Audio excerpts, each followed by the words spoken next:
Na-unbox na nga natin mga mima ko itong aking chineckout na electric ceramic stove by Lahome. Matagal na talagang dumaan sa FYP ko to mga mima ko and finally nga na-checkout ko na rin siya. Bale mga mima ko, yung chineckout ko pala is upgraded and color white na rin yung napili ko. Pero pag gusto nyo po ng color black, meron po silang color black. Ganda lang nito mga mima ko kasi sobrang secured niya plus wala nga siyang damage nung na-receive ko. Plus may kasama na rin po yung user's manual kaya kung nalilito pa kayo paano siya gamitin, ayan po siya.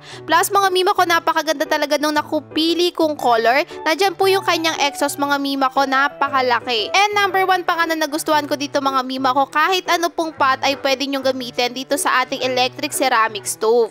Meron na nga po tayong fry, barbecue, soup, hot pot, and yung kagandahan dito mga mommy ko, may timer. Ito po yung ating on and off, and this one naman po, ito yung volume natin pag gusto nating hinaan or lakasan. Make sure lang mga mima ko na basahin nyo pong mabuti yung ating warning and tatanggalin nyo po yung sticker na yan. So shoutout sa'yo Lahome, ba't mo naman kasi nilagay dito pa yung sticker, kaloka ka. Bale ako tinanggal ko lang dyan mabuti, naglagay lang ako ng water, punas-punas lang mabuti. Perfect na perfect to mga mima ko, lalo na pag naubusan kayo ng gas or di kaya gusto nyo na mag-switch sa ganitong electric stove. Check out na!